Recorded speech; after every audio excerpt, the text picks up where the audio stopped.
শুভ সন্ধ্যা। আমি মুনিরা Yusuf Mamy Nexus টেলিভিশনের ladies ক্লাবে নারীদের আড্ডায় আপনাদেরকে জানাচ্ছি সাদর আমন্ত্রণ। কিছু খুশি, কিছু আনন্দ, কিছু দিন। আসলে আমরা খুশিটা কখন বুঝি? খুশিটা কিন্তু খুব সহজে আসে না। খুব পরিশ্রম করে, কষ্ট করে যে কোনো কিছু অর্জনকেই আমরা তখন খুশি মনে সাদর আমন্ত্রণ জানাই। খুশিটা আসলে নিজের উপরে। আপনি কিসে খুশি হবেন, কেন খুশি হবেন, কতটুকুতে খুশি হবেন, পুরোটাই কিন্তু আপনার নিজের ব্যাপার। এই আত্মতৃপ্তি আপনাকে কেউ এনে দেবে না। খুশি আনন্দ নিজেকেই ডেকে আনতে হয়। আরও অনেকে নিয়ে গল্প হবে, আড্ডা হবে। বরাবরের মতো স্টুডিওতে আমাদের নারী অতিথি আছেন, তাদের সাথেই গল্প করছি আজকের এই বিষয় নিয়ে এবং তাদের জীবনযাপন, খুশি অখুশি, দুঃখ কষ্ট সব আজকে ভাগ করে নেব আমাদের এই আড্ডায়। পরিচয় করিয়ে দিচ্ছি আজকের অতিথিদের সাথে। শুভ সন্ধ্যা, কেমন আছেন আপনারা? জি ভালো আছি, আপনি ভালো আছেন আপা? ভালো আছি, খুশি আছি। আমি পরিচয় করে দিচ্ছি আফরিন চৌধুরী ইলা, স্বত্বাধিকারী দ্য জামদানি।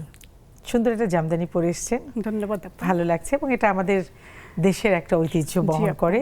অসাধারণ একটা ব্যাপার নিয়ে আপনি কাজ করছেন, আসবো সেই গল্পে। আছেন আমাদের সাথে ফৌজি আরা বেগম, শেফ এবং ট্রেনার। বাহ, দারুণ এক পেশায় আছেন। তো প্রথমে আমি ইলা আপনার কাছেই যাচ্ছি। এই জামদানি নিয়ে যে কাজ করা, কবে থেকে স্বপ্ন, এখন কি অবস্থা, কেমন আছেন, এটা নিয়ে কাজ করতে কেমন লাগছে, কত খুশি আছেন? আজকে আমাদের বিষয় কিছু খুশি কিছু দিন, সেই বিষয়টা পরে আসবো। তবে প্রতিটা মুহূর্তেই আমাদের একটু খুশি, একটু দুঃখ, একটু কষ্ট, আবার খুশি চলে আসে। তা আপনার জামদানি নিয়ে একটু শুনতে চাই। আমি জামদানি নিয়ে ভাবা শুরু করেছি 17 সাল থেকে। তো 17 সাল পুরোটা জুড়েই আমি আসলে জামদানি গুছিয়েছি, জামদানি নিয়ে পড়াশোনা করেছি, জামদানির মোটিভ, পার এসব নিয়ে একটা কাজ করেছি। 18 সালে আমি একটা সলো এক্সিবিশন করেছিলাম। আচ্ছা, যেখানে আমি দেখাতে চেয়েছিলাম যে আমাদের মোটিভ, পার এবং সুতার কাউন্ট বা এগুলো মানুষ জানে না, বোঝে না, কিছুটা বোঝানোর চেষ্টা ছিল আমার। একদম জামদানি বুননটাও সেখানে রেখেছেন এক্সিবিশনে। মানে আমার ইচ্ছা ছিল যে আমি যে জামদানি নিয়ে কাজ করছি এটা আমি ভালোবাসি এবং ভালোবেসে এসেছি। এটা মানে অ্যাকচুয়ালি প্রফেশনালি আমি নিতে চাইনি প্রথমে। আচ্ছা, এটা আমার ভালো লাগা, ভালোবাসা থেকেই আসছিল। একটু ছোট্ট একটা প্রশ্ন, আপনি 1 বছর পরেই এক্সিবিশন শুরু করেছেন এবং এই যে শাড়িগুলো আপনি এর উপরে পড়াশোনা করেছেন, তো সুতরাং আপনি একবারই তাঁতির কাছে গিয়ে আপনি ডিজাইন, মানে একেবারে সেটা আপনার নিজস্বতা ছিল, এরকম না যে কালেক্ট করে সেল করাটা, এক্সিবিশন করা, সেটা না। আর জামদানি মোটিভ তো আছে, কিন্তু আপনার পছন্দ সেখানে ছিল, আপনার নিজের তাঁতি কিভাবে বুনন হবে, কি ডিজাইন হবে, কালার হবে, এটা সমস্তটাই আপনার ছিল। এবং 25টা শাড়ি নিয়ে আমি আসলে প্রথমে শুরুতে করেছি। মানে প্রথম এক্সিবিশনে আমার 25টা শাড়ি ছিল। এটা হলো 18 সালের এপ্রিলে করেছিলাম। 25টা মানে 25টা ডিজাইন? হ্যাঁ, 25টা ডিজাইন। কারণ কোনোটার তো কোনোটার কপি হয় না জামদানি। মানে সবাই খুব অ্যাপ্রিশিয়েট করেছিল এবং যার জন্য আমি আসলে কাজটা কন্টিনিউ করছি। এই অ্যাপ্রিসিয়েশনটাই মানুষকে আসলে অনেক দূর এগিয়ে নেয়। আচ্ছা, শুনবো, আবার সেই গল্পে আসবো। ফৌজি আরা বেগম, আপনাকে কি নামে ডাকবো? ফৌজি, ফৌজি আপা? আপনার ফৌজিয়া বলে ডাকে? আচ্ছা আচ্ছা। আপনি যে নরম সরম মানুষ, আমার তো একজন শেফ, ট্রেনার, হ্যাঁ, দারুণ এক চ্যালেঞ্জিং পেশা। মেয়েরা তো সব একসময় খুব কমন পেশায় চলে আসতো, এখন যুগ এত বদলে গেছে যে সব খুব চ্যালেঞ্জিং পেশায় চলে আসছে, সেটা যেমন আপনি একজন। এবং শুরুতে আমি একটা কথা বলি যে আমরা ঘরে নারীরা যখন রান্না করি, সেটার তো কোনো রকম প্রশংসা, বরং প্রশংসাটাই কম। আমি বেসিকটা বলছি, লবণ কম হয়েছে, মশলাটা বেশি হয়েছে, তেল বেশি হয়েছে, হ্যাঁ, কিন্তু এটা ওখানে কোনো টাকা পয়সার বিষয়টা নেই। হ্যাঁ, একজন শেফ কিন্তু একটা পুরুষ মানুষ, শেফ বলতে আমরা মনে করতাম একজন পুরুষ। এখন সেই দিনগুলো বদলেছে, অনেক দিনই হয়। তো আপনি তো এখন সম্মানের বিনিময়ে আপনি কাজ করছেন, তবে সেখানে একটা চ্যালেঞ্জও আছে। হ্যাঁ, অনেক কিছু আছে। বলেন, এই পেশায় কেন এলেন, কিভাবে এলেন? আসলে আমার ছোটবেলা থেকে আমি দেখতাম যে যখন আমি ক্লাস 4-এ পড়ি, আমার আম্মাকে দেখতাম যে তখন তো আসলে ইলেকট্রিক ওভেন বা মাইক্রোওভেন এগুলো এত অ্যাভেলেবল ছিল না। তো দেখতাম যে আম্মা বানাতেন।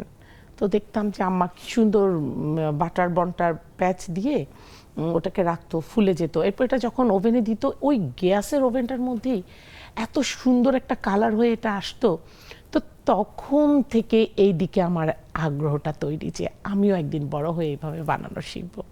সেখান থেকে আজকে এখানে। বাহ, মায়ের সাথে বানাতেন? মাকে টুকটাক হেল্প করতাম টেস্ট করার ব্যাপারে, কিছু তখন জিনিস মায়েরা এগিয়ে দেওয়ার ব্যাপারে। আস্থা পেত না, ধরতে দিত না। হ্যাঁ, একটু এগিয়ে দেয়া, এগুলো করতাম। কেননা এই জিনিসগুলো আমার ভালো লাগার জায়গা ছিল। হ্যাঁ, আসলে একটা সবকিছু একটা নেক থাকে, মানে যে হ্যাঁ এটা একটা ইন্টারেস্ট থাকে।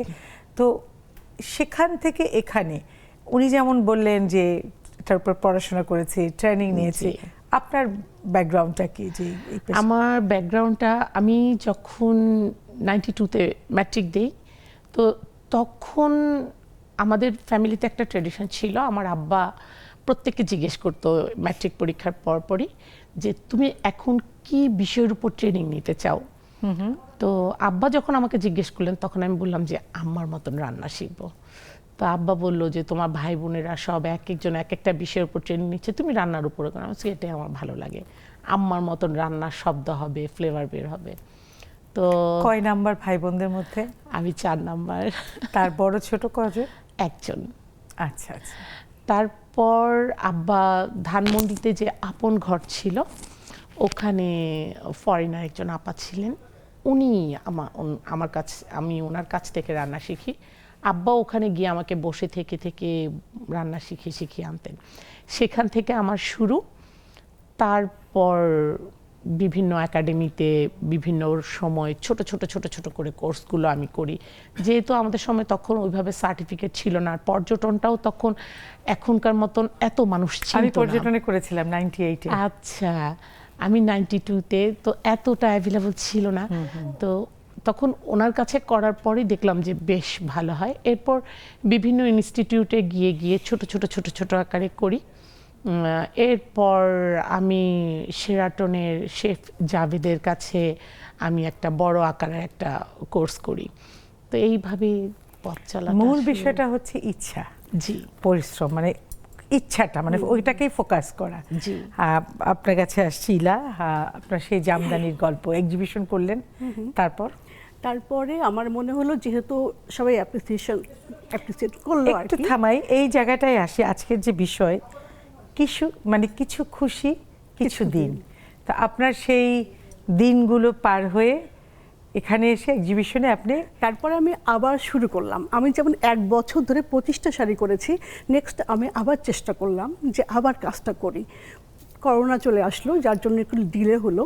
21 সালে আমি সেকেন্ড এক্সিবিশন করলাম। আচ্ছা, আমি আমার শাড়িগুলোকে কিন্তু আগে দেখিয়ে নিতাম। করোনার সময়টা কি করেছেন? করোনার সময় তখন কাজটা একটু স্টপ ছিল, মানে যেতে পারতাম না। তো কিন্তু যোগাযোগ ছিল, যেহেতু হোয়াটসঅ্যাপ ছিল একটু। আর এটা এমন জিনিস আপনি অনলাইনে করতেও পারছিলেন না, আমি দেখতে আপনি পাচ্ছি চাইলেও। হ্যাঁ, তাঁতিদের ব্যাপার অনেক যার কিছু জন্য আছে। অনলাইনে পাঠাইতো, আর কাজ চলতো, স্লো হলেও চলতো আর কি। তারপরে 21 সালে করলাম সেকেন্ড এক্সিবিশন। আর মানে আমি কৃতজ্ঞ চন্দ্রশেখর শাহ দাদার কাছে, তারপরে মুনিরা ইমদাদ আপার কাছে, কারণ ওনারা আমার এক্সিবিশন উদ্বোধন করেছেন।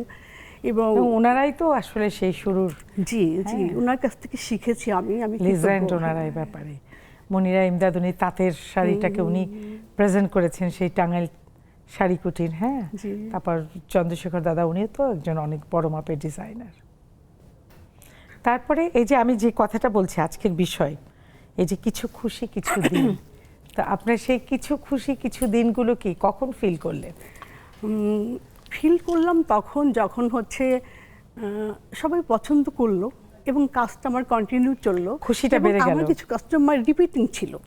হ্যাঁ, যারা আমাকে জিজ্ঞেস করতো কিছু করছে কিনা, হলে যেন দেখাই তাদেরকে। এই যে একটা বিষয় যে হলে তাদেরকে দেখাবো, এটা আমাকে আসলে উদ্বুদ্ধ করেছে। না হলে কাজটা আমি আসলে জামদানি তো আসলে ভালো না বাসলে করা যায় না আসলে, একদম না। হ্যাঁ, এবং তখন থেকে এটা প্রফেশন হিসেবে চিন্তা করেছি। প্রফেশন অ্যাকচুয়ালি 23 সাল থেকে ভেবেছি, 23-24 থেকে ভেবেছি। তার আগে নিশ্চয়ই বিজনেস তো করেছেন, লস তো করেননি? বিজনেস করি নাই, যেগুলো করতাম ওগুলোই চলে যেত। তারপরে 24 সাল থেকে একটু অনলাইনে দেওয়া শুরু করলাম, তার আগে অনলাইনেও দিই নাই আমি ওইভাবে। আচ্ছা আচ্ছা। এখন মোটামুটি আমার একটা স্পেস আছে গুলশান 1-এ, আর নিজে একটা নেওয়ার আপনি চেষ্টা একটু চা করছি। খেয়ে নেন, একটু চায় চুমুক দিয়ে নেন, অসুবিধা নেই। এই ফাঁকে আমি আপা ফৌজিয়া আপার কাছে চলে যাই। ফৌজিয়া আপা, আপনি তো এত ট্রেনিং করলেন একদম খুব প্রফেশনালি, কখন মানে একেবারে কোমরে দড়ি বেঁধে বেঁধে নামলেন? আমরা যেটাকে বলি আঁচল ঢুকে যে আমরা একটা রান্না করি, মানে আপনি সেই শেফের সেই কস্টিউমই তো বলবো, একটা সুন্দর জি। একটা ড্রেস আছে শেফের, জি। হ্যাঁ, সেটা যখন পরলেন আপনার ফিলিংসটা কেমন হলো? ওটার ফিলিংসটা অন্যরকম। এখনও যখন ক্লাস নেওয়ার সময় বা কাজে বেরোনোর সময় যখন কস্টিউমটা পরে আমি বের হই, তখন নিজের ভিতরে না অন্যরকম একটা ফিল চলে আসে।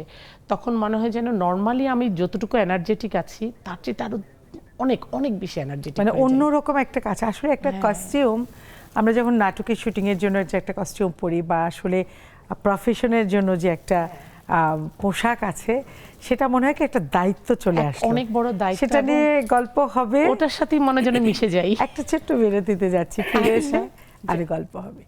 একটা ছোট্ট বিরতিতে যাচ্ছি। খুশির গল্প তো ফুরোবে না, খুশির সাথে দুঃখ, দুঃখের সাথে খুশি, সবই হবে। আমাদের সাথে থাকুন, আসছি খুব শীঘ্রই। ফিরে এলাম একটা ছোট্ট বিরতির পরে। আসলে আমরা না একটা দিন পার করে, যখন দিনটা পার করি তখন মনে হয় যে অনেক স্ট্রেস, অনেক টেনশন, হ্যাঁ, কিন্তু যখন দিনটা পার করে একটা ভালো রেজাল্ট পেয়ে যাই তখন মনে হয় কি কীভাবে আসলাম, কিভাবে এরকম দিন পার করলাম। আজকের অতিথিদেরও সেরকমই জীবন অনেক সময় গেছে এবং যায়ও, সেই আড্ডাটাই হোক আজকে। আচ্ছা ইলা আপা, আপনাকে বলি, আমাদের যে আজকের বিষয়টা, সেটাকে ঘিরেই অনেক গল্প হবে এমন না, তারপরে ঘুরে ফিরে কিন্তু বিষয়টা খুব কমন আমাদের জীবনে, একেবারে প্রতিনিয়তই খুশির দিন, আনন্দের দিন, ভালো লাগার দিন, কিন্তু দিনগুলো তো আর একবারে আসে না। তো আমরা চলে যেতে পারি, আপনি কোন গল্পটা করতে চান যে আপনার কৈশোর, আপনার যৌবন, আপনার স্কুল, আপনার কলেজ, ইউনিভার্সিটি বা ফ্যামিলি, এই যে খুশির দিনগুলো। খুশির দিন তো অনেক রকম থাকে। জি আপা, আসলে আমি আমার বাসার সবার চেয়ে ছোট 8 ভাই বোনের মধ্যে, তো এটা আমি খুব এনজয় করতাম, তারা আমাকে খুব আদর করতো। তো সেই কারণে আমি আমার কাছে প্রতিটা দিনই আনন্দের ছিল, মানে তাদের এই ভালোবাসাটা পেতাম বলে। আর স্কুল লাইফ বা ওই যে ছোটবেলায় যে মানে ওইটা আসলে প্রতিটা দিনই আমরা তখন দুঃখ বুঝতাম না আসলে। সেটাই, একদম। স্কুল যেতাম, স্কুল থেকে আসতাম, এসে ব্যাগটা ওইটা একটা গোল্ডেন লাইফ আসলে। রেখে দৌড়াই খেলতে যেতাম, সন্ধ্যায় ফিরতাম, বাবা লাঠি নিয়ে ডাকতো যে সন্ধ্যায় ফিরছি কিনা, মানে ওইটা না কোনো ওই সুখটা অন্যরকম, কোথায় কেটেছে অন্যরকম ছোটবেলাটা? ছিল। কোথায় কেটেছে? আমার দেশ বগুড়াতে, বগুড়ায় বড় হয়েছি। আর তারপরে তো আসলাম, আস্তে আস্তে বড় হলাম, বিয়ে হলো। মানে বিয়েটাকেও আমার কাছে মনে হচ্ছে খুবই সুখের দিন। আমি বিয়ে হওয়ার পরে এতটা খুশি হয়েছিলাম যে আমার মামা, এত গল্প করতাম শ্বশুর বাড়ি, বাস্তব জীবনটা তখন টের পাওয়া যায়নি। আমার মামা আমার মাকে বলছিল, বুবু তোমার মেয়ে মনে হয় স্বর্গে গেল, এতদিন নরকে ছিল। সেটাও আমি খুব এনজয় করেছিলাম, আমার কাছে ওটাও খুব সুখের দিন, একটা নতুন অধ্যায়। তারপরে তো আমার 3টা ছেলে হলো। বাহ, ওরা তো নিশ্চয়ই বড় হয়ে গেছে, অনেক মোটামুটি বড় হয়ে গেছে অনেকখানি। এখন আমি আস্তে আস্তে ফ্রি হচ্ছি, মানে আমি যে এতদিন কাজ ওরা বড় করি নাই, হচ্ছে আর আপনি আস্তে আস্তে আমি ফ্রি free হচ্ছেন এবং হচ্ছি। আপনি আবার একটু ছোট হচ্ছেন। আমি ছোট হচ্ছি, মানে আমার নিজেকে গুছাতে চেষ্টা করছি। এবং আমি এই পর্যায়েও মনে করি যে আপা, আমি অনেককে বলি যে আমার জন্য দোয়া করো যেন আমি যেন বড় হতে পারি। তো ওরা শুনে হাসে যে আমি এই পর্যায়ে আর কি বড় হব, কিন্তু আমার কাছে প্রতিটা দিন মনে হয় যে কিছু একটা করি, আজকে একটু আপডেট হই, আজকে একটু বড় হই, এটা আমার মধ্যে, এবং এটা আমার কাছে সুখের অনুভূতি, হ্যাঁ, এটা খুশির অনুভূতি। এই জামদানিটাই আপনার ক্যারিয়ারের শুরু? জি জি। আমি এছাড়া আরো কিছু, আমার বাগান করি, আমার বাগান আমার খুশি, বাগান আমার সুখ। তো দারুণ, নেচারের সাথে যখন একটা পাতা, সবুজ পাতা, একটা ফুল বা একটা ফল, মানে সন্তানের মতো একদম, ওরাও আমাকে দেখলে খুশি হয়। আমি বাগানে গেলে মনে হয় এবং কথা বলেন গাছের সাথে। হ্যাঁ হ্যাঁ, এবং হ্যাঁ, প্রতিদিন আদর করে। ছুঁয়ে দিই, আমি ছুঁয়ে দিই, ছুঁয়ে দেয়া, একটু জি আপা। শুকিয়ে টুকে গেলে পানি টানি দিয়ে, আচ্ছা আর হবে না, হ্যাঁ, মনে হয় যেন সত্যি ওরা মনে হয় আমার কানেক্ট করতে পারছে, অনেক ভালো লাগে। অবশ্যই। আচ্ছা ফৌজিয়া আপা, আপনি তো ওনার কথা শুনেই হেসে শেষ। তার মানে আপনার ভেতরে যেন আরো কত খুশি জমে আছে, সেই খুশির কথা শুনে অনেক মজার মজার খুশি আছে, কত দুষ্টুমি, কত কিছু বন্ধুদের সাথে। তা তো আছে। বলেন আপার কথা শুনে আমি হাসছিলাম যে আপা ছোটবেলার যে গল্পগুলো করছিলেন যে বাবা সন্ধ্যা হয়ে আসলে বাবা লাঠি নিয়ে বসে থাকতেন। আমার অবশ্য ওই দিনটা যায়নি যে আব্বা লাঠি নিয়ে বসে থাকবেন। আমার যেটা ছিল, আমি আসলে গাছে গাছেই বড় হয়েছি। তো উনি যেটা যে বাগান করতে পছন্দ করেন, আমারও সেম একই জিনিস। এক এক সময় রাগ করে বলি, ধুর আর গাছ লাগাবোই না, কেউ কোনো যত্ন নেয় না, আমি একাই সব করতে হয়। কিন্তু দেখা যায় যখন একটা গাছ দেখি বা গাছের পাতাটা শুকিয়ে যাচ্ছে, টবটা খালি দেখি, মনকে আর তো বুঝাতে পারি না। আর ছোটবেলা থেকেই বড় হয়েছি যে গাছে গাছে। আমার তো একটা স্বভাব ছিল, ওনারটা শুনে আমার যেটা মনে পড়ে গেল যে আমি ছোট ছিলাম, আমার ছোট শুধু আমার নিজের একটা ভাই আছে। আমি আমার মা বাবা দুদিক থেকেই ছোট, আর আমার বাবার দিকে মেয়েদের সংখ্যা একটু কম। তো আমার বাবা ছোটবেলায় মা হারিয়েছেন, তা আব্বা বলতেন যে আমি নাকি দেখতে আমার দাদির মতন হয়েছি।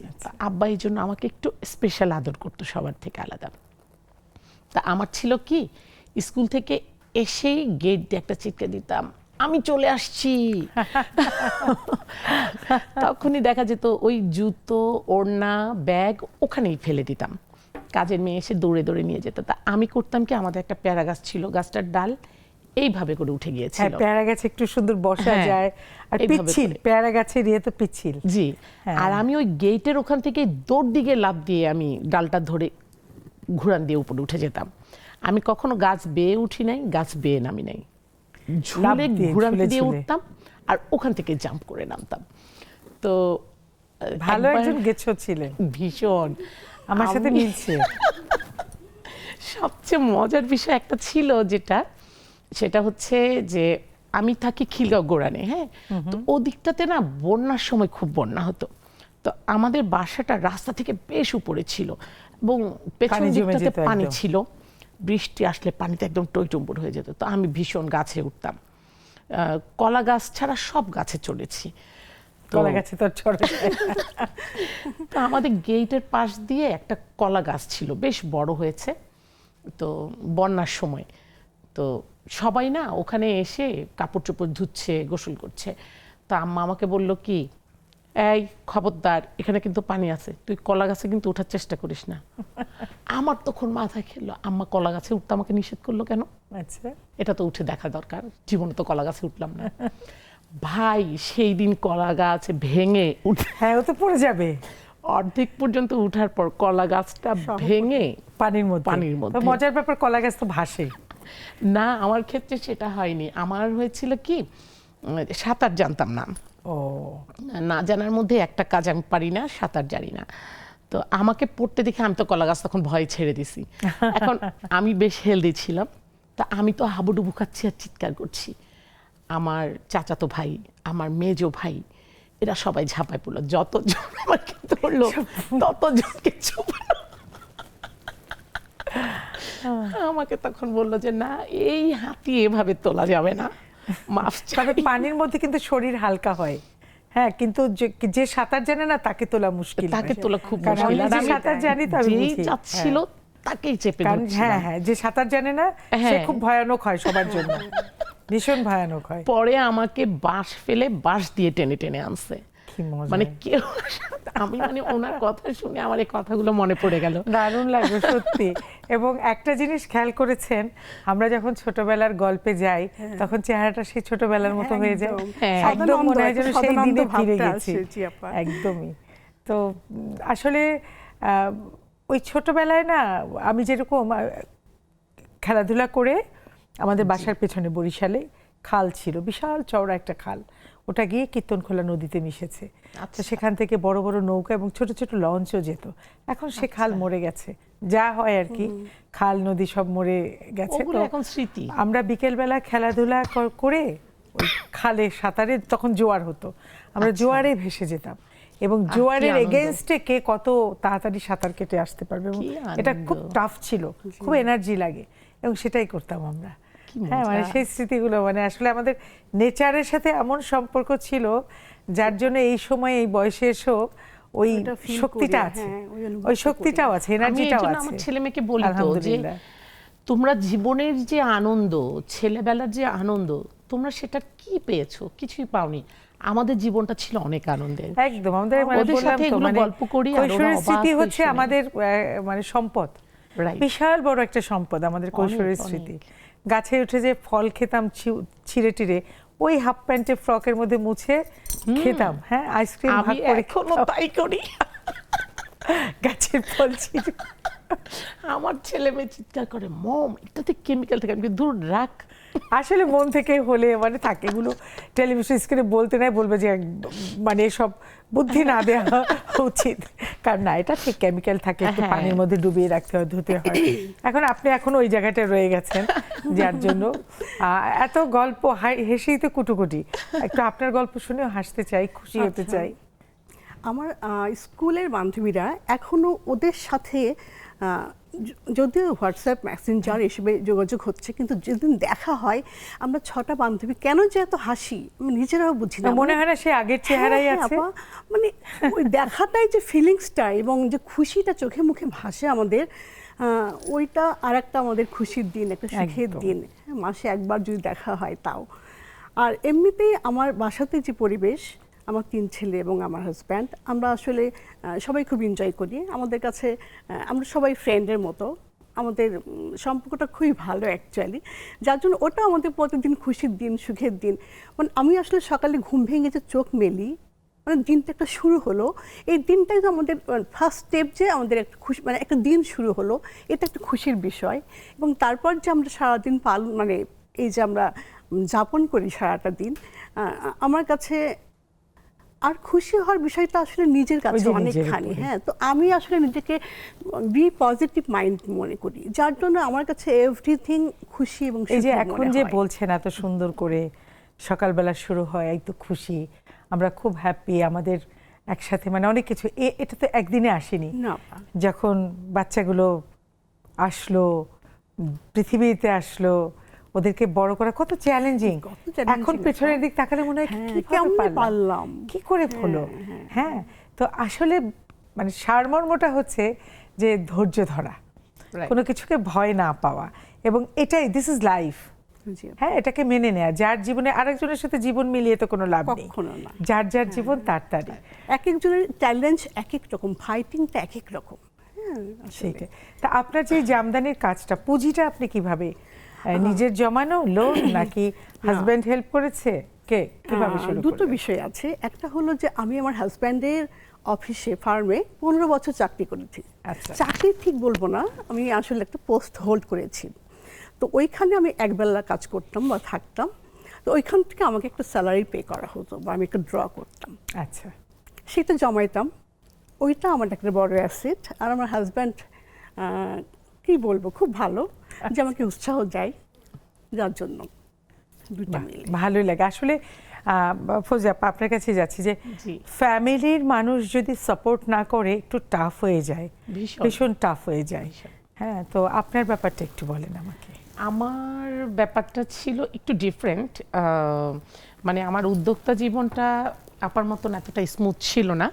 আমার যেহেতু ছোটবেলা বিয়ে হয়ে যায় ইন্টার পড়া অবস্থায়, আমার হাজব্যান্ডের সাথে আমার অনেক বড় একটা এজ গ্যাপ ছিল। তো উনি চাইতেন না বাইরে আমি কাজ করি। তো আমার শুরুটা আবার অন্যরকম। আমার ছেলেটা হওয়ার পর যখন একটাই ছেলে? আমার এক ছেলে 2 মেয়ে। বাহ। বড় মেয়ে আর ছেলের মধ্যে 2.5 বছরের ডিফারেন্স। তো মেয়েটাকে যখন স্কুলে দিলাম, সেখানে স্কুলে গার্ডিয়ানদের মাধ্যমে আমার এই উদ্যোক্তা জীবনে পা রাখা আচ্ছা, প্রথম যাত্রা। সেটা ছিল এমন যে সকালবেলা হাজব্যান্ডের জন্য লাঞ্চ আর সকালে নাস্তাটা তৈরি করতাম, মেয়েকে স্কুলে দিয়ে এসে, আর ওরা তো ওখানে বসে থাকতো, খেত। তো দেখা যেত আমার হাজব্যান্ড অফিসে চলে গেলে ছেলেকে নিয়ে আবার মেয়ের স্কুলে যেতাম। তো ওরা সবাই বলতো, ওরা আবার করতো কি, আমার জন্য ওরা যা খেত আমার জন্য রেখে দিত। তো খাওয়ার পর দেখা যেত যে ওদেরকেও তো আমার খাওয়াতে ইচ্ছা হয়। তো আমার হাজব্যান্ড আবার আমাকে হাত খরচ দিতেন না। তো আমি আবার করতাম কি, মাঝে মাঝে ওই যে চুলার উপর তাওয়া দিয়ে বা বালুর উপর আমি কেক, কুকিজ, বান এগুলো বানিয়ে ওদের জন্য নিয়ে যেতাম। তো ওরা বলতো, খেতো আর বলতো, এই সত্যি তুমি বানিয়েছো? আমি বলতাম যে হ্যাঁ আমি। আল্লাহ, মনে তো হচ্ছে দোকানের মতন। আমি বলছি, হ্যাঁ আমি তো এগুলো পারি। তো বলতেছে তাহলে আমাদের কাছে বানিয়ে বানিয়ে বিক্রি করো, কিন্তু আমার হাজবেন্ডের কাছে তো ধরা খেয়ে যাব, ভীষণ অশান্তি হবে। তো বলতাম যে না রে ভাই, এটা পারবো না, ঘরে অশান্তি হবে। তো বলতো ঠিক আছে তাহলে আমাদেরকে শেখাও। তাহলে কখন শেখাবো? বল কি তোমার হাজবেন্ড কখন অফিসে যায়? তো ওই টাইমটাতে শেখাতাম। এই আমার উদ্যোক্তা জীবন শুরু 1997 আসলে কে কোথা শেষের দিক থেকে এসে আমরা কিন্তু প্রতি পদে পদে কিন্তু অনেকের কাছে কৃতজ্ঞ। জি, হ্যাঁ, তাদের সাথে হয়তো আজকে আমার তেমন যোগাযোগ নেই, কিন্তু আমি তাদেরকে ভুলিনি। সেই তারা যদি আজকে এই প্রোগ্রাম দেখে থাকে, তারা মনে করবে আমি তাদের কাছে চিরকৃতজ্ঞ থাকবো। তারপরে শুরু হলো। হ্যাঁ, এই উদ্যোক্তা জীবন আমার শুরু হলো। তারপর তো যুদ্ধ তারপর- করতে হয়েছে ভালো মতোই। হ্যাঁ আলহামদুলিল্লাহ। তারপর আমার প্রথম উদ্যোগটার নাম ছিল মাতৃ স্নেহা। এটা আমার যখন বড় মেয়ে ক্লাস 8-এ উঠে, তখন আমার হাজবেন্ড বন্ধ করে দেয় যে অনেক করেছো, কোনো দরকার নেই। একটা সাইনবোর্ড ছিল, আমার লাইসেন্স ছিল, নষ্ট করে দেয়, আর এগুলো করা লাগবে না। কতদিন ছিল এই কাজগুলো?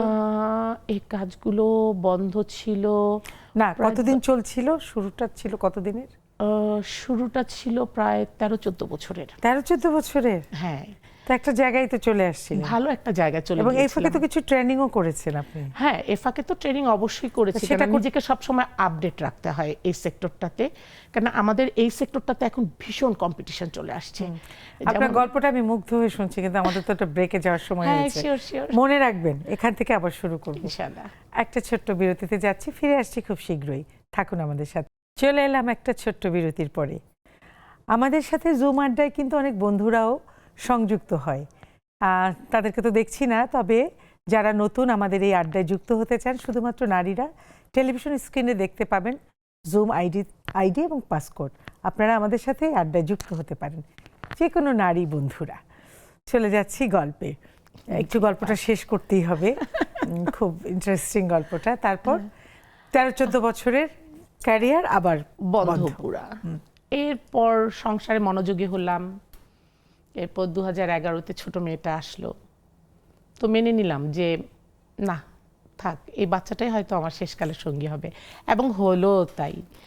তারপর যখন করোনাকালীন সময় শুরু কোনো হলো, কিছুই কিন্তু মন্দের জন্য না, আমরা না। হয়তো বুঝি অনেক পরে, রাইট, সবকিছুই ভালোর জন্য। হ্যাঁ, করোনাকালীন সময়টা যখন শুরু হলো, তখন আমার হাজবেন্ডের গার্মেন্টস অফ হয়ে গেল, পকেট একদম খালি হয়ে গেল। প্রায় 5 মাসের মতন গার্মেন্টস কর্মীদেরকে বসিয়ে বসিয়ে আপনার বেতন, বাসা ভাড়া এগুলো দিয়ে ও একদম মানে শূন্য অবস্থায় চলে গেল। তাই আমি বললাম যে এখনও কি আমাকে বসে থাকতে বলবে? আমি এত কাজ জানি, আর আমরা এভাবে কষ্ট করব? আর সবচেয়ে বড় জিনিসটা কি, আমি খিলগাঁওড়ি মেয়ে ছিলাম, তো মেয়ে আছি। আমার মানে এটা আমাদের পারিবারিক যে সোশ্যাল ওয়ার্কগুলো করা, আমার আব্বাও করতেন। তো এটা ওয়ান কাইন্ড অফ মানে মনে হয় যেন ব্লাডে মিশে গেছে। এক এক সময় বলি যে না, দূর, মানুষের পাশে আর দাঁড়াবো না, এত ঝামেলা, আর নিজেকে জড়াবো না। কিন্তু যখন মানুষের কষ্টটা দেখি, যখন মানুষের চোখের পানিটা দেখি, তখন না আর সহ্য করতে পারি না, আটকে রাখতে পারি না। তো আমি বললাম যে যখন যারা আমাদের কাজ করে, আমার কাজ করতো, তো তাদের কিন্তু একটা এক্সপেকটেশন থাকে যে না, এই সময়টা আপার কাছে সাহায্য চাইলে আপা যেভাবে পারে আপা করবে। তো আমাকে ওরা ফোন দেওয়া শুরু করলো, আপা আপনি একটু সাহায্য করেন, আপা আপনি পারবেন। তা আমি আমার হাজব্যান্ডকে বললাম কি, বসে থাকবা এভাবে, কিছু একটা করি, আসো, আমি এত কিছু পারি, এই সময়টা যদি কাজে লাগাতে না পারি, আমার এই শিক্ষার কোনো মূল্যই নাই। তো বলকে তুমি কি করতে চাও? আমি বেশি কিছু কিন্তু করতে দিব না।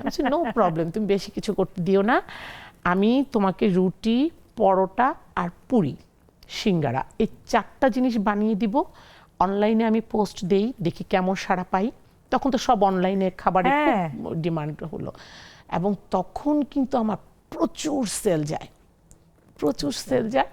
এবং তখন ও করেছে, ও বললো যে আমি তুমি 50 টাকা ডেলিভারি চার্জ নিবা, আর তুমি ডেলিভারি দিয়ে আসবা। ওকে, দুজন আলাপ আলোচনা করে পোস্ট দিলাম, এবং অর্ডারও পেলাম। ও ডেলিভারি দেওয়া শুরু করলো, এবং ডেলিভারি চার্জ বাবদ 50 টাকা করে পেল। তো এরকম করে দেখলাম যে আলহামদুলিল্লাহ আমাদের সংসারের নিডসটা ফিল আপ করে মানে অন্য কাউকে হেল্প করার মতনও ক্যাপাবিলিটি আমাদের হলো আলহামদুলিল্লাহ। এবং আপনাকে এই কাজে হেল্প করার মতো কেউ ছিল না, সবই একা করতেন? না, আমি আর আমার ছোট মেয়ে। আচ্ছা, এবং তখন আমি রুটি পরোটা কত বড় বানিয়ে, গিফট আপনার ছোট মেয়েটা। হ্যাঁ হ্যাঁ একদম আল্লাহর একটা মানে অশেষ রহমতও আমার। কেউ আমাকে জিজ্ঞেস করলে, অনেকে জিজ্ঞেস করে আপনার এই বয়সে এত ছোট বাচ্চা, অনেক বেশি গ্যাপ হয়ে গেল না? আমি বলছি, না রে ভাই, এটা আমার শখের তোলা 80 টাকা। একদম, একদম। একদম আমি ডিরেক্ট এভাবে বলি, না ভাই আমার এই বাচ্চা আমার শখের তোলা 80 টাকা, এ আমার শখের বেবি। তো বেলতে বেলতে আমার জানেন এমন এক্সপিরিয়েন্স হলো, আমি ঘন্টায় 100টা রুটি বেলতে পারি এখন। এখন আপনার গল্প শুনি। এই যে একটা স্মুথ লাইফ, আরেকটা, এবং দেখেন আমি ওনার গল্প থেকে যেটা পেলাম সেটা হচ্ছে যে দমে যেতে নাই, জি। হ্যাঁ, নিরাশ হতে নাই, যে সুযোগ আসবেই। এটা আমি ওনার কাছ থেকে এটা একটা শেখার বিষয়। আপা, কিন্তু এটা আমিও বিশ্বাস আজকে করি। যারা শুনছে তারাও তার কাছে শেখার বিষয়। উনি কিন্তু সংসারও করছেন, আবার এমন না যে 3 সন্তানের মা দুজনেই। হ্যাঁ, 3টা সন্তানের মা হওয়া সোজা কথা না, সোজা কথা না। একদম সোজা কথা না। আবার এই যে হাজবেন্ডের এত বাধা, হাজবেন্ডের বাধা বলতে তাকে সুখে রাখছে, সে চাচ্ছিল না সেটা করুক যে কোনো কারণে, তারপরে সে করবে, তার একটা আইডেন্টিটি। তো দেখেন সেই আইডেন্টিটিটা তৈরি হয়ে গেল। তো আপনার গল্পটা জি একটু। আপা, আসলে লাইফটা সত্যি অনেক চ্যালেঞ্জিং, ভীষণ। আমি শুরুতে মানে একটা স্কুলে ছিলাম, তারপরে ছেড়ে দিয়েছি। তারপর আমার হাজব্যান্ডের সাথে আমি আসছি। আমার হাজব্যান্ডের একটা আর্কিটেকচারাল ফার্ম আছে, তো সেখানে সে সরকারি চাকরি করতো, যার জন্য আমি আসলাম তার কাছে।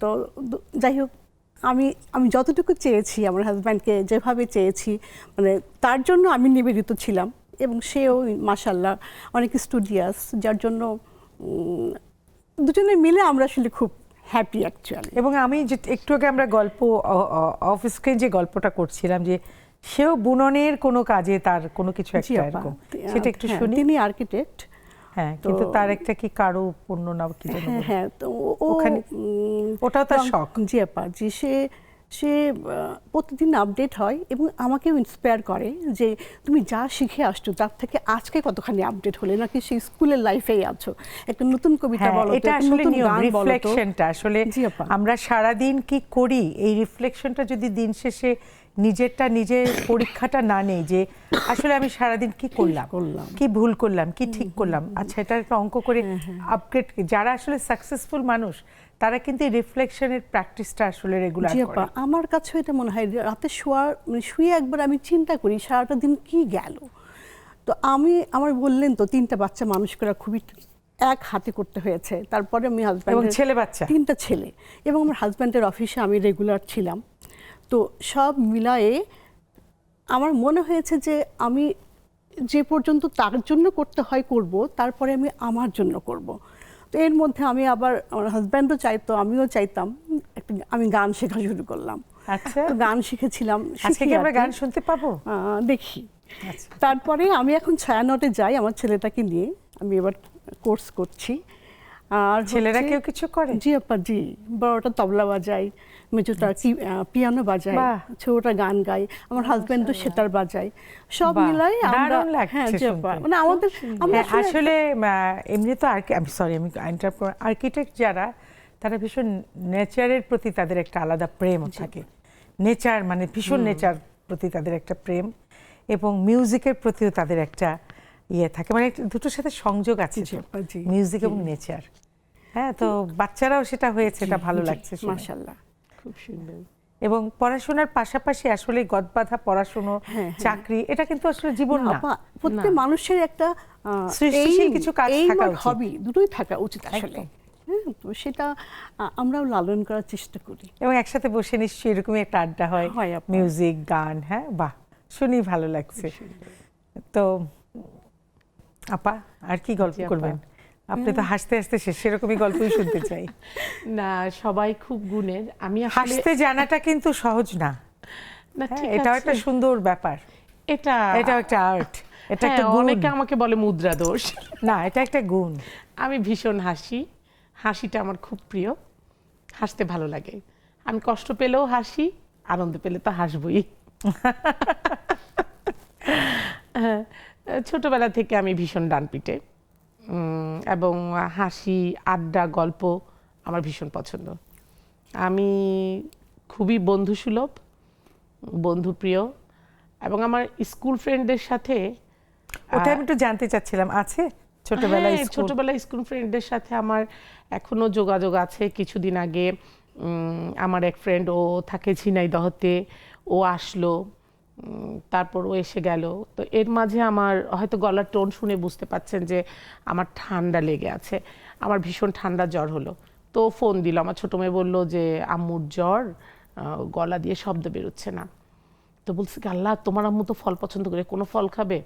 তা আমার মেয়ে বললো যে না, সব আছে। পরে আমার মেয়ে বললো, আমি কে, এই তুই কেন বললি না যে হ্যাঁ আন্টি ফল আপনি কুরিয়ার করে পাঠাতে? বলছে আম্মু তুমি ছোচা। আমি বলি, দূর, বন্ধুদের কাছ থেকে সেই কখনো না বলতে হয় না। পরে আমি সুস্থ হওয়ার পর গলার আওয়াজ নাই, কিন্তু সেই ফাঁকে এটা বললেন। আমি আমার ফ্রেন্ডকে সুস্থ হওয়ার পর ফোন দিলাম, কি দূর, বাচ্চা কি বললো না বললো, তোর সেটা কোনো শুনলি কেন? দায়িত্ব নাই। তুই বান্ধবীর জন্য পাঠাবি, এটা আবার জিজ্ঞেস করিস? কয় দোস্ত পাঠাইতেছি, ও ঠিকই আমার জন্য ওর বোনের ছেলেকে দিয়ে কি আনন্দ! মানে আসলে বন্ধু, বন্ধু এমন জিনিস, নিশ্চয়ই আপনার লাইফে এরকম বন্ধু আছে যে একমাত্র বন্ধুকে কিন্তু অকপটে অনেক কিছু বলা যায়, যার সাথে নিখাত বন্ধুত্ব। এবং সত্যিকারের বন্ধুর সাথে তো মানে আনকন্ডিশনাল একটা একদম, একদম। সম্পর্ক। তাকে সরিও বলার দরকার নেই, আবার সে খুদ ধরলে কিন্তু সেটা বিশ্বাস করতে হয়। হ্যাঁ। সেটাই হচ্ছে প্রকৃত বন্ধু। সে বন্ধুর আজকে গল্প একটু একটা ঘটনা শুনি। বলি। এইটার please। জন্য যে ছবিটা দেওয়া হয়েছে, লেডিস ক্লাবের প্রোগ্রাম হবে। তো আমার যে 6 বান্ধবীর কথা বললাম, ওরা ওরা ওরা ওইটা দেখে এত কষ্ট পাচ্ছে, বলছে তোর এত সুন্দর সুন্দর ছবি, তুই এই ছবি কেন দিবি? আমাদেরকে বলতিস, আমরা খুঁজে দিতাম। সেই। হ্যাঁ, এইটাও তো একটা একদম, ভালো। মানে এটা বন্ধুরাই বলতে পারে আসলে, সত্যি কথা। এবং সে তার মন থেকেই বললো যে তাদের চোখে যেরকম Right. ছবিটা তাদের কাছে তেমন লাগেনি, সেটাই। এটাই। আমার যেমন স্কুল ফ্রেন্ড আরো একজন আমার বাসার কাছেই গোরানে থাকে। তো আমরা তো একদম ছেলেবেলার বন্ধু, ছেলেবেলার বন্ধু লোকাল ওখানকার। একদম, হ্যাঁ। মানে ছেলেবেলার বন্ধুত্বের না মজাটাই আলাদা, ওটার আন্ডারস্ট্যান্ডিংটা অন্য। আপনি দেখবেন কারণ ইন্টারে সে তার পড়া, সত্যিটা আপনি অনার্সে পড়া, জানেন। হ্যাঁ, এবং সে সেও কি আমার সেটাই। সত্যিটা জানে এবং কথার ভাঁজগুলো বুঝতে পারে, আমাকে রিড করতে পারে। এটাই হচ্ছে আসল তাকে কোনো বন্ধুত্ব। এক্সপ্লেইন করতে হয় না। না। একদিন হুট করে দুপুরবেলা ও চলে আসলো, দোস্ত রে গাড়ি কিনছি রে দোস্ত। আমি কি, দোস্ত হ্যাপি একটা ট্রিট লাগবে। বলল কি, তুই কি রাঁধছিস? আমি বললাম যে না, রান্না করার জন্য ভিজাইছি মাছ মাংস। সব ঠুকা দোস্ত, আজকে অর্ডার দিয়ে এখানে খাবো, নাহলে রেস্টুরেন্টে গিয়ে খাবো। আমি কি, ধুরো যা, তুই লাখ লাখ টাকার গাড়ি কিনলি, এই ছাইপাশ খাওয়ালে তুই পুষবে না। একদম রেস্টুরেন্টে গিয়ে খেতে হবে। হ্যাঁ, তো ও খাওয়ালো। তারপর আমি বললাম, দোস্ত শুধু এই এই এই অল্প কিছুতে দোস্ত পেট ভরবে না, তুই আর কি চাস? আমাকে একটা লং ড্রাইভ দিতে হবে। বল কি, তুই যেদিন বলবি ওই দিনই লং ড্রাইভে যাব। এই যে ছেলেবেলার বন্ধুত্বের সেই। এই যে একটা আবদার, এই যে একটা বন্ডিংটা, এই যে একটা ইয়েটা, এই আন্ডারস্ট্যান্ডিংটা, এটা কিন্তু আপনি দেখবেন যে অনার্স মাস্টার্স পড়ে, তারপর যেমন আমরা এখন আমাদের কর্মক্ষেত্রে চলার পথেও যে ফ্রেন্ডশিপগুলো হয়, ওই রকম ফ্রেন্ডশিপ হয় না। না, হয় না কেন? আমি দেখেছি আমার বাস্তব জীবনে যে এই ম্যাচিউরড এজে যে বন্ধুত্বরা, ওরা বুঝতে চায় না। না। হ্যাঁ, ব্যস্ততা বুঝতে চায় না। Right. হ্যাঁ, তারপরে যেটা হয় যে সোশ্যাল মিডিয়ার যুগে দেখা যায় যে কিছু কিছু বন্ধুরা আসলে জাস্ট দেখা হবে, কটা ছবি তুলবে, ফেসবুকে দিবে। হ্যাঁ, ওরা কিন্তু এইটুকুই। মনের যে একটা ক্ষুধা টান। আছে, গল্প বা কিছু আড্ডা বা এই বয়সে, সেসব না। এখানে কিন্তু আরেকটা মজার বিষয় আছে, যেমন করোনাকালীন সময়ে তখন আমার এই যে বন্ধুটা বললাম যে গাড়ি কিনলো, ওর করোনা হয়েছিল, খুব খারাপ অবস্থা হয়ে গিয়েছিল। মানে মোট কথা সবাই এলাকায় সবাই জেনে গেছে যে ফ্লোরা হয় মনে হয় না বাঁচবে। এবং করোনাকালীন সময় করোনা যখন হলো, তখন ওর মধ্যে ওর ডায়াবেটিসও ধরা পড়লো। করোনার জন্যই ওর এটা হলো আর কি। বিশ্বাস করবেন না, আমি জানি না, আমি এটা শোনার পর আমার ভেতর থেকে শুধু কান্না আসছিল। মানে আমি যে কি পরিমাণ কান্না করছি ওর জন্য, আর পাগলের মতন শুধু ফোন দিতাম আর শুধু মেসেজ দিতাম, বন্ধু তোর কিচ্ছু হবে না, না দেখা করা তো যাবে না, বন্ধু তোর কিচ্ছু হবে না, তুই শুধু মন থেকে ভেঙে পড়বি না। বন্ধু একটা সাহস তার মানে। আমার ওই সময়টা যে কি খারাপ গেল আপা, আমি বুঝাতে পারবো না। যতক্ষণ পর্যন্ত আমি আমার ফ্রেন্ডের সাথে কথা বলতে পারলাম না, ওর মুখ দিয়ে শুনতে পারলাম না যে ও ভালো আছে, ততক্ষণ পর্যন্ত আপা আমি মানে নিজেকে ধরে রাখতে পারিনি। আমাদের জুমের বন্ধুরা চলে আসছে। হাসিনা আপা, আসসালামু আলাইকুম। আসসালামু আলাইকুম। ফারজানা মিতু। আচ্ছা, গল্প হবে, আসছি। আমরা একটা ছোট্ট বিরতির পরে চলে আসছি, একটা বিরতিতে চলে যাচ্ছি। আপনার গল্প কিন্তু হচ্ছেই না, গান দেখেন, গাইবেন কিনা রেডি করে রেখেন। একটা ছোট্ট বিরতিতে যাচ্ছি, ফিরে এসে জুমের বন্ধুদের সাথে গল্প আড্ডা হবে, আর স্টুডিওর বন্ধুদের সাথেও গানও হতে পারে। থাকুন অপেক্ষায়। ফিরে এলাম একটা ছোট্ট বিরতির পরে। আমাদের আরও বন্ধুরা চলে এসেছে জুমে, আমাদের সাথে সংযুক্ত হয়েছে। এবং আপনারা নতুন যারা নারী বন্ধুরা আমাদের সাথে সংযুক্ত হতে চান, তারা এই টেলিভিশন স্ক্রিনে জুমের আইডি এবং পাসকোড পেয়ে যাবেন। শুধুমাত্র নারী বন্ধুরা আমাদের সাথে সংযুক্ত হতে পারেন। ফিরে যাচ্ছে আমাদের মূল গল্পে। হাসিনা আপা, কেমন আছেন? শুনতে পাচ্ছেন আমাকে? শুভ সন্ধ্যা। ওয়ালাইকুম আসসালাম। খুব ভালো আছি। অনেকদিন পরে। তো আজকের বিষয়টা কি জানেন না বলতে হবে? কিছু খুশি কিছু দিন। দেখছিলাম তো নিজে, কিছু খুশি কিছু দিন। জি, এটাই না? হ্যাঁ, আমি শুনতেছিলাম ওই যে আপা গল্প করতেছিল ফ্রেন্ডদের নিয়ে। একদম মানে আসলেই ওনার যে স্কুল ফ্রেন্ড গুলার সাথে যে সম্পর্কটা গল্পগুলো করতেছিল একদম অন্তর থেকে, এই গল্পগুলো আসলে এবং সে মানে ছোট হয়ে পরবর্তীতে হয়তো গিয়েছিল। কারোর সাথে ফ্রেন্ড হয়। হ্যাঁ, পরবর্তীতে হয়তো কারোর সাথে ফ্রেন্ড হয় আপা ইউনিভার্সিটিতে গিয়ে কিংবা কলেজে গিয়ে, বা সাংসারিক জীবনে অনেক সময় দেখা গেছে আত্মীয় স্বজনের মতো, কেউ কেউ অনেক সময় ফ্রেন্ডের মতো হয়ে যায়। আবার চাকরি জীবনে গিয়েও হয়, কিন্তু কিন্তু আসলেই স্কুল জীবনের যে ফ্রেন্ড গুলো না, ওদের মতো আর কারোর সাথে মনের মিল, মনের বন্ধুত্ব, যে আত্মার টান, ওরকম আর হয় না কারোর সাথে। হয় এটা খুব এক্সেপশনাল, এক দুইজন হয় অনেক সময়। তবে এই যে কিছু খুশি কিছু দিন, এই দিনগুলা ফিরে পাওয়া তো কঠিন।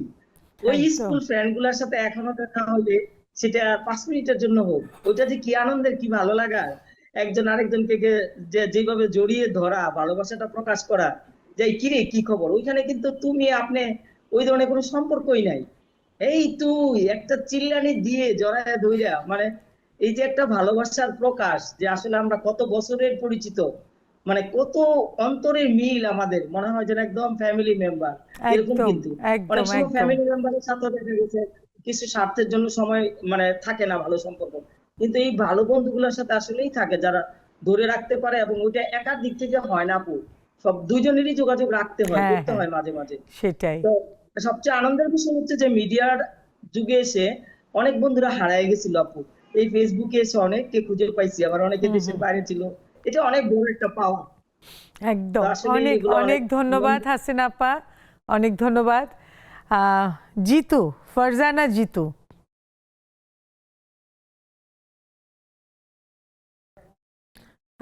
আপনার কথা শোনা যাচ্ছে না। হ্যালো, শুনতে পাচ্ছেন? আসসালামু আলাইকুম। ওয়ালাইকুম আসসালাম। আসসালামু আলাইকুম। কেমন আছেন সবাই? হ্যাঁ, ভালো আলহামদুলিল্লাহ। বলুন, আজকের বিষয়টা কি জানেন?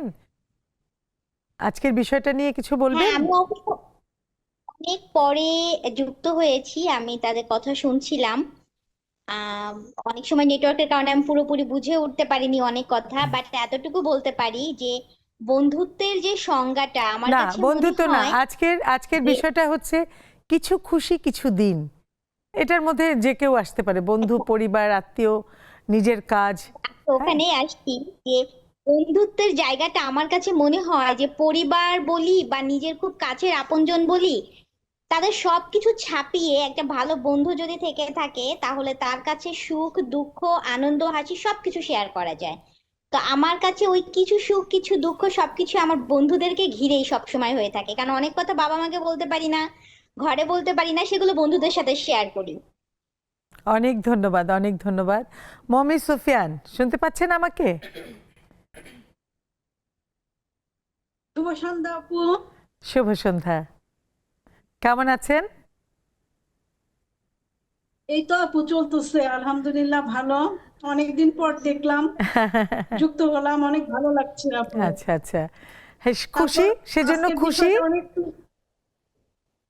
জি আপু, অনেক খুশি। হ্যাঁ, আমাদের বিষয়টাও আজকে Nexus Ladies Club কিছু মানে- খুশি কিছু দিন, তার মানে আসলে আমাদের সব দিন তো খুশির যায় না, কিন্তু খুশির দিনটা আমাদের ভীষণ মনে থাকে, দুঃখের দিনটাও যেমন মনে থাকে, খুশির দিনটাও মনে থাকে। তো কিছু খুশি কিছু অবশ্যই দিন আপু, নিয়ে আমি বলুন। শুধু ছোট্ট করে শুধু এইটুকু বলবো যে নেক্সাস লেডিস ক্লাব গ্রুপ আমাদের অনেক প্রিয় একটা গ্রুপ, এটা একটা পরিবারের মতো। এখানে আমরা অনেক বন্ধু পেয়েছি এবং সব সময় লেডিস ক্লাবের সাথে আছি, পাশে আছি এবং বন্ধুদের সঙ্গে আছি এবং সব সময় থাকার চেষ্টা করবো আপু। অনেক অনেক এটাই ধন্যবাদ, হচ্ছে শেষ কথা আপু। ভালো ধন্যবাদ। থাকবেন, অনেক ধন্যবাদ। তো ইলা কিছু একটা বলেন নাকি একবার একটু 2-4 লাইন গান শোনাবেন? হ্যাঁ, চেষ্টা, আমাদের তো জাস্ট আড্ডা, এটা এখানে আমরা কেউ প্রফেশনাল সিঙ্গার না, তো একটু আড্ডায় যেরকম গান হয় না গুনগুন করে, সেরকমই একটু গান, কয়েকটা লাইন। ওই মালতী লতা ডোলে ডোলে পিয়ালো তরুর কোলে, ওই মালতী লতা ডোলে ডোলে পিয়ালো তরুর কোলে, ওই মালতী লতা ডোলে। পূব হাওয়াতে মালতী লতা দোলে, মোর হৃদয়ে লাগে দোলা, ফিরিয়া আপন ভোলা, মোর হৃদয়ে লাগে দোলা, ফিরিয়া আপন ভোলা, মোর ভাবনা কোথায় হারা, মেঘের মতন যাই চলে, ওই মালতী লতা বাহ, দারুণ, দোলে। ভালোই গিয়েছেন, খারাপ না, খুব সুন্দর হয়েছে। হ্যাঁ ভালোই। ফৌজি আপা, আপনি বললেন বাথরুম সিঙ্গার, একটু কি শোনা যাবে? আহ, ঠিক করেছে। আচ্ছা শোনাই, তবে আপুর মতন হয়তো এত সুন্দর হবে না। আচ্ছা, আমরা 2 লাইন শুনি। আচ্ছা। যেদিন পড়বে না মোর পায়ের চিহ্ন এই বাটে, আমি বাইব না, আমি বাইব না মোর খেয়ার তরে এই হাটে, যখন পড়বে না মোর পায়ের চিহ্ন এই বাটে, মিটিয়ে দেব বেচা কেনা, ছুটিয়ে দেব গো, বন্ধ হবে আনাগোনা এই হাটে, তখন আমায় নাইবা মনে রাখলে, তারার পানে চেয়ে চেয়ে গো, নাইবা আমায় ডাকলে, যখন পড়বে না মোর অনেক অনেক পায়ের অনেক অনেক চিহ্ন ধন্যবাদ। এই বাটে। বাহ, একটা Thank you. হ্যাঁ, আমাদের আসলে একেবারেই বিদায় নেয়ার পালা। সবাইকে অনেক অনেক ধন্যবাদ, অনেক কষ্ট করে এসেছেন, অনেক না জানা গল্প শুনলাম, যে গল্পগুলো শুনে আমি সমৃদ্ধ হলাম, সামনে যারা আছে তারাও সমৃদ্ধ হলো, ভীষণ ভালো লাগলো। ভালো থাকবেন, আপনাদের আরো জয় হোক। আপনার সাথে কথা বলে আপনার অনেক সাথে ভালো কথা লাগলো। বলে আমাদের অনেক ভালো লাগলো, আর ছোটবেলা থেকে আপনার নাটকগুলো দেখে, আপনার কথা বলার আপনার ধরন ভক্ত দেখে আপা আমরা। ধন্যবাদ, অন্যরকম ধন্যবাদ, একটা ভালো অনেক লাগার কাজ কৃতজ্ঞতা, করতো। আমাদের একদম সময় নেই, বিদায় নেবার পালা। ভাল লাগছে অনেক। অনেক ধন্যবাদ, আমিও অনেক কিছু শিখেছি আপনাদের কাছে। একেবারেই বিদায়ের পালা, যা হয় সবসময় গল্প জমে ওঠে, আড্ডা জমে ওঠে, কিন্তু সময়ের আমাদেরকে এতটুকু কনসিডার করে না। তাতে কি, সামনে আসবো আরও নতুন গল্প নিয়ে, নতুন আড্ডা নিয়ে, আমরা আরও জানবো, শিখবো, ভালো থাকবো, সুন্দর থাকবো, খুশি থাকবো, খুশি থাকতে ভীষণ ভালো লাগে, তবে খুশিটা একদম নিজের উপরে। খুশি থাকতে জানতে হবে। কেউ কাউকে খুশি এনে দেয় না, আনন্দ এনে দেয় না। যেমন বলি না, না কান্না করলে মাও তার বুকের দুধ খেতে দেয় না, ঠিক সেরকম নিজের অধিকার, নিজের ইচ্ছে, নিজের ভালো লাগা নিজেকে আদায় করে নিতে হবে, তবে পজিটিভলি, যোগ্যতার সাথে। এবং সেরকমই আপনারা ভালো থাকুন, সুন্দর থাকুন, সুস্থ থাকুন। কথা হবে এই লেডিস ক্লাবে নারীদের আড্ডায়।